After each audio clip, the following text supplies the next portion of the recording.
Hi everyone, Pam here. I'm in the process of revising my first novel, Blackwattle Lake, right here, because it is coming out very soon on audio. And given that this book is 10 years old, I have changed my writing style a fair bit. It was my debut novel, so it was the first book that I wrote.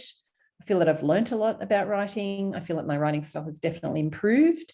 And I'm also writing definitely in deep point of view these days. So it was interesting actually going back and rereading Blackwattle Lake, because that's something I always avoid doing once a book's published. But there's definitely elements of deep point of view there, and definitely in Eve's voice a lot of the time, in Eve's character, in her skin. But there's been a lot of places where I found I can deepen that and go further into the point of view. Just as a little example, I just thought I'd do a little screen share and show you what I'm doing to actually revise the book, which obviously was published and has been read by many readers and loved, hopefully, judging on the reviews. But yeah, I've got the opportunity to do some sprucing up. So I thought I'd just do a screen share and show you what I'm actually doing to maybe just a little bit of a scene, just to show you how I'm going about it. Here we go. Kat had already left by the time Jack arrived. That's fine. That's in Eve's voice in her head. She's telling the story, even though it's her and the narrator. It's third person point of view, past tense, but it's close third person, deep point of view is what I'm going for. What's the damage, he asked, taking Eve's crutches. Now, one thing that I do these days is I don't have any he asked or he said. I always use an action or body language or a thought. So I'm going to take out he asked and just replace that with he took Eve's crutches and threw them. So we've got to change the tense there, and threw them into the tray beside Banjo, who was her dog, who had already made himself comfortable. Just a bad sprain, should be on the mend in no time. How's the combi? She's been in an accident and he's taken her combi to the repair shop.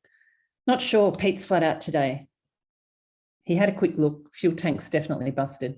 It'll take him a while to get another one. That's the problem with old cars, the parts are hard to replace. He'll let you know what else needs doing and how much it'll set you back. But he doesn't have my number. He knows where you live. Don't you all? Now, technically, in deep point of view, you don't really need italics because you are permanently in the character's head. You're permanently in that skin, so you don't really need to delineate between a thought and the rest of the action, because that's the whole point of being in deep point of view. You're just in it and you're immersed.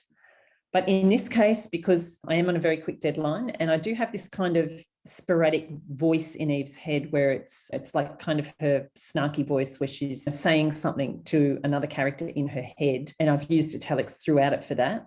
I am keeping some of those just pretty much for the ease of revision at this point, but they're sporadic. They're not there very often. So she's come back to the town where everybody knows everybody's business and she's a little bit over that. She doesn't like that. So I'm keeping that there for that effect. The conversation on the way home was all about the pros and cons of combis and kelpies, how long Eve had owned each one of them, and other scraps of small talk that had nothing to do with Jack being married to Kat, who happened. So I'm taking out the justs in a lot of the cases, who happened to now be the town doctor. Eve knew damned well that Jack would be bursting to find out what had happened in the surgery, and she wasn't going to give him the satisfaction. So he has neglected to tell her that his wife, who used to be her best friend when she lived in the town, is now the town doctor, and he dropped her off at the doctor and she went in and it's Kat, the doctor, who is married to him, and Eve didn't know any of this. So I'm just going to have a look at this little bit and see what I can do to maybe deepen the point of view. Now, technically in deep point of view, you don't use summary scenes, but because I'm trying to move the action along quite quickly here, I think I'm probably going to keep this sentence. The conversation on the way home was all about the pros and cons of combis and kelpies, how long Eve had owned each one of them, and other scraps of small talk that had nothing to do with Jack being married to Kat, who happened to now be the town doctor. I'm going to keep that summary here, as I said, because it's in the original that was published, and I do want to move the action along fairly quickly. I don't want to go into a whole other scene in the combi with all the dialogue between them, because it's not necessary. We don't need to know it. We just need to get her from A to B. So in that case, a little summary sentence is a good way of getting a character from A to B. You cover off what's happening as the characters are speaking to each other and then move on. So instead of Eve knew, now one of the things in deep point of view is to always get rid of thought, wondered, reflected, remembered, as much as you can, because we're already in the character's skin, we're already in the character's head. We don't need to have Eve knew, Eve thought. You just give the direct thought. So here I'm going to, instead of Eve knew damned, I'm going to say Jack knew. No, I'm not going to say that. I'm going to say Jack would be bursting. Jack would be bursting to find out what had happened in the surgery. And she wasn't going to give him the satisfaction. You can squirm for a while, funny man. So again, that direct thought, this time in italics. So they're back at the farm. When they arrived back at the farm, Jack retrieved the crutches, reached into the cab, grabbed Eve around the waist with one arm and helped her out. So that, again, is a little summary sentence. For ease of revision in this case, even though I probably wouldn't write it like that now if it was a fresh manuscript, I'm going to keep that. Her face brushed against his neck as she stood. So making sure there's that sensory description there. He smelled of wood shavings and perspiration, a raw, manly scent that made her head spin. She steadied herself on the crutches and looked out at the paddocks where the horses were charging around like demons, chasing each other, heads high, flying. Okay, this is really an outside narrator telling the reader what Eve is doing.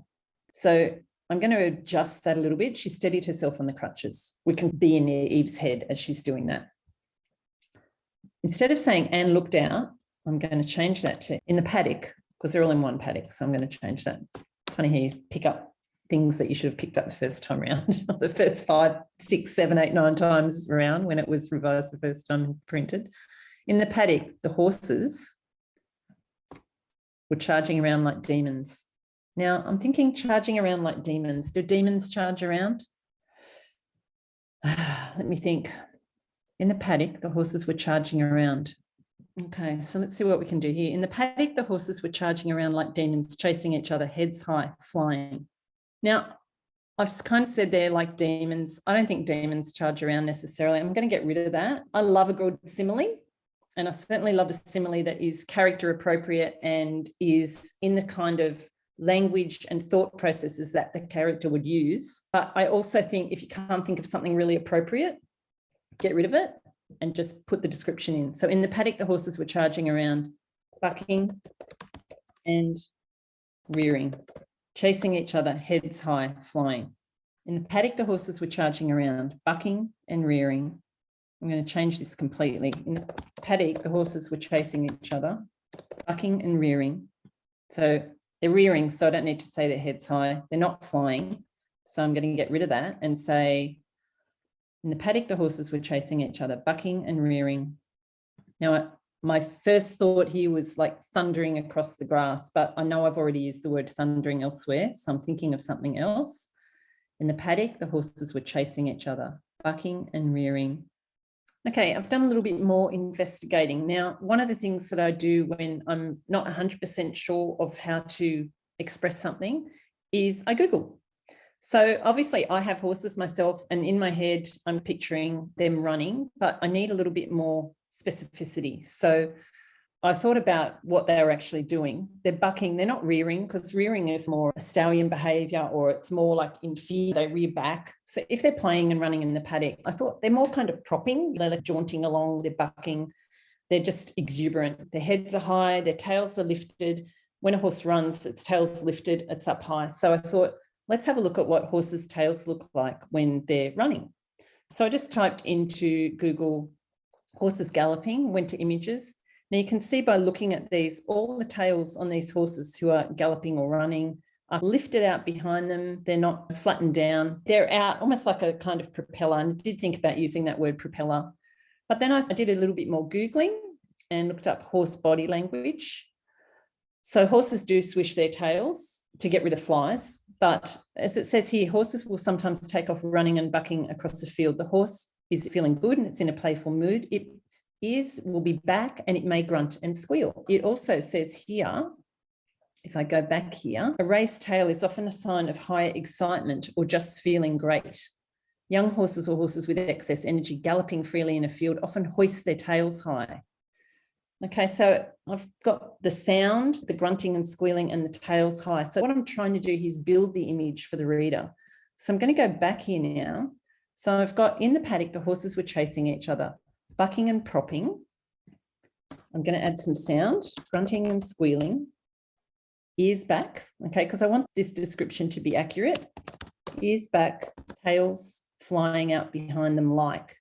Now, as I said, I don't want to add a simile if I can't think of something appropriate. So for now, I'm just going to say tails hoisted high. Now, because we're in Eve's point of view, I'm thinking, okay, Eve's standing there watching this. What's her reaction going to be? So she's watching these horses be absolutely ecstatic, exuberant, this total sense of freedom that horses have as they run through the paddock. Like they're not contained, they're just bursting with energy.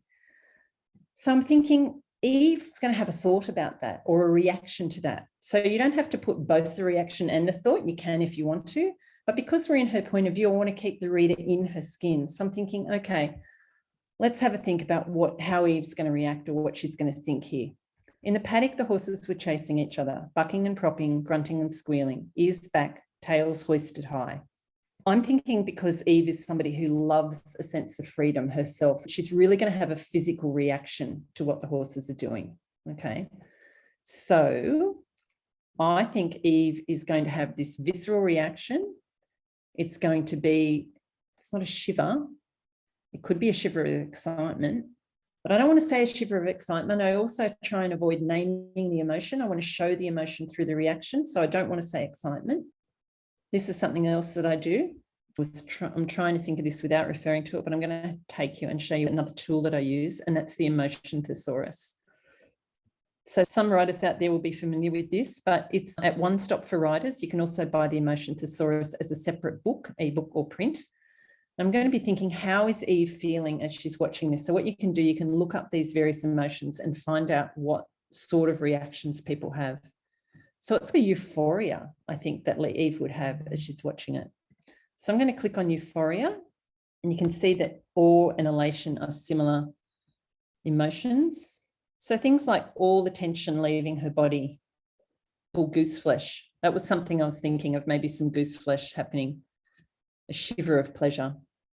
But I don't want to say pleasure. So these are all actions, physical signs and behaviours that Eve could have. She's not going to go as far as grabbing onto the side of her head and tipping it back. It's not appropriate. So you've got to find the one that is going to work in this situation for this character. Maybe a feeling of weightlessness. So as she's watching the horses run, this sense of weightlessness and exuberance is infusing her body. So they also suggest warmth infusing her body. I'm not going to use that because I had a sensation of warmth just a little while ago. A tingling surge that starts in one's head or chest and spreads outward. A racing heart. The stomach fluttering. Now, sometimes when you look this up, you don't want to necessarily take one of these phrases exactly, because obviously lots of writers are out there using this tool, and you need to then adapt it to your own writing. Sometimes you can take them fairly closely, but so let's have a look. So this sense of weightlessness, it could be a tingling, it could be goosebumps, it could be a flutter in the stomach, it could be heart racing. So then what I do is I go back and I have another look at it, and I think, okay, in the paddock, the horses were chasing each other, bucking and propping, grunting and squealing, ears back, tails hoisted high. Part, what are they doing? They're galloping. They're galloping, aren't they? But I haven't used the word gallop. Eve's heart galloped. Now, I'm not going to say as she watched, because we already know she's watching. She's turned. She's watching the horses chasing and bucking each other. So to say Eve's heart galloped as she watched is superfluous. We already know that she's watching. So Eve's heart galloped. That's the physical response. Such unbridled joy, such exuberance. What a great word that is, exuberance. Okay, so I've got the description. In the paddock, the horses were chasing each other, bucking and propping, grunting and squealing, ears back, tails hoisted high. Also notice there's a bit of a sense of rhythm and pace to that sentence, that I'm trying to mimic the actual actions of the horses. Eve's heart galloped, such unbridled joy, such exuberance. Now, I think I want another word in there to match the unbridled joy. There's 3 words in that sentence. Such, the word that I'm looking for is when it's uninhibited. Such uninhibited exuberance. Okay, I'm pretty happy with that. I'm going to go with that. Jack followed her gaze. I've always loved this place. Now, I've got the he said quietly, but If you allow the reader to infuse or to add their own sense of how a character is speaking, sometimes it can draw them into the writing more. So I'm going to take out, he said quietly. Jack followed her gaze. I've always loved this place. There's already this sense that the two of them are standing there watching, and I'm going to let the reader interpret the way that Jack will say that. Me too. At the moment, I've got her thinking that. I'm just wondering whether she might say that out loud. Or is it more revealing of her character if she thinks it but doesn't say it out loud? I'm going to leave it in italics, and I'm going to put it on a separate line to add some space, to add some white space. The reason I'm leaving it in italics, as I said, I have got these occasional italicized thoughts from her, things that she doesn't want to share with other people. Now, she's come back to this property against her will because her mother died and she's got to sort out the inheritance. She doesn't want to stay. That's the intention she's come back with. She doesn't want to be there. But what's happening as she's there, she's being drawn back into the place that she used to love once as a child. So I'm going to leave that there. Okay. Thanks for everything. I really appreciate it. The formality of her words seemed ridiculous, and Eve crumbled under the pressure. Not deep point of view. It's the narrator telling it seemed ridiculous and she crumbled under the pressure. So let's see if we can deepen the point of view here. Sometimes what you can do in that case to deepen the point of view and to take it into the character's head is to turn it into an internal question. So I'm going to have her thinking there. She hears herself say it. Thanks to everything. I really appreciate it. Hardly. It's not a question, actually. It's going to be a thought. Hardly a grateful response. Considering everything Jack had done for her. You know, he's picked her up, he's taken her to the doctor. Thirsty work though, can I get you a beer? She said, nodding towards the house. I'm going to shorten that. She nodded towards the house. I don't drink. I'll fix up that formatting later. Really? Since when? So remember that they knew each other as teenagers. They were actually lovers when they were teenagers. Since about 20 years ago. That is a really important number, that 20, because it was 20 years ago that she left. Okay, and 20 years since they've broken up. So I'm going to leave that there. His voice was flat and serious, and the light had disappeared from his eyes. That's fine. She's noticing that, so we're seeing it through her eyes. But I'm up for a Coke. He grinned, and the rascally boy she'd once loved was standing there right in front of her, hands tucked into the front pockets of his jeans. Just, I'm going to get rid of just, is one of those annoying words that always creeps in. As if time had stood still. As if time had stood still. I've had quite a lot of references to time already. I'm only 7 chapters in to the revision. I'm going to get rid of it. I don't think I need it. I think it's redundant. Eve felt herself melting. Now, the word felt is the sign that the narrator is telling the reader something. This is how Eve felt. She was melting. Okay. So not deep point of view. So I want to get rid of that. I want to make it a reaction. So I have to go back and think about, okay, why is she melting? What's happening to her here? She's being drawn back into time, back to that relationship, back to the feelings that she used to have for this guy. So let's have a think about how she's feeling. She's feeling attracted to him, or attracted to the person that he used to be and to the person that she once was, or the teenager that she once was. Let's go back and have another look at the Emotion Thesaurus. How's she feeling? She's not adoring. I think what she's actually feeling is nostalgia. And that happens to be a description here. The yearning for a return to a past period or situation. So I could go for an internal sensation here, but I've just had one of those, haven't I, as she was watching the horses. So you don't want to overdo that. You can overkill. And I used to really probably overkill as I learned this kind of technique. But you could do something like a shallow sigh. And funnily enough, you may have seen that I just bit down on the inside of my cheek. What I find happens is as I'm thinking about how she would react, I'm doing those reactions myself. It's like method acting. So I'm thinking the sigh or a wistfulness is going to be coming over her here. So let's go back and have a look. Since about 20 years ago, his voice was flat. Okay, we've done that.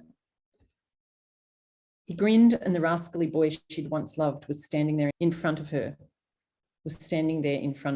I'm not reading this well out loud, which is a sign that something's not quite right with the sentence.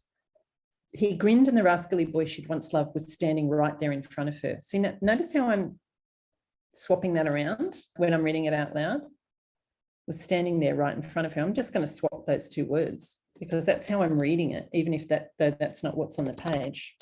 He grinned, and the rascally boy she once loved was standing right there in front of her, hands tucked into the front pockets of his jeans. Eve felt herself melting. She's not melting. I'll tell you what's happening. A sigh. So we've got the internal thought here. The internal thought. We've got the internal dialogue. Don't even think about it. She's telling herself, don't go there. You've moved on. Don't be stupid. I want to have a sighing. I'm trying to express that in a way that's natural. Let's see what's next. It's like the sigh is involuntary. So it's like a sigh fell out of her. That doesn't sound right. Okay, not 100% sure about that. I'm going to go back and have another look. Rubbed a hand against the heart. That's not bad. I'm going to go back and see if I can use that, but in a different way. She pressed a hand. He has to press a hand against her heart. No, I've already got the galloping heart up there, so I don't want heart.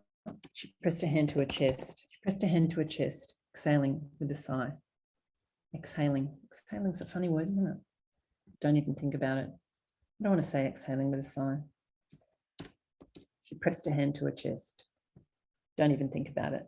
So by cutting back on the reaction, I'm allowing the reader in there to picture it and feel it. So that hand pressed to the chest, she's holding herself together. She's pushing the thought away. She's pushing the whole sensation away that she's feeling. I'm going to go with that for now. I may come back and revise that again a little bit later, and then it goes on to the next part of the scene. So I'm going to stop there. I've been rabbiting on for quite a while. But anyway, hopefully that gives you a little bit of insight into my revision process, shows you a few little tips for just getting descriptions just the way you want them, the Emotion Thesaurus and One Stop for Writers for looking up visceral reactions and emotion descriptions, and just, tightening everything up.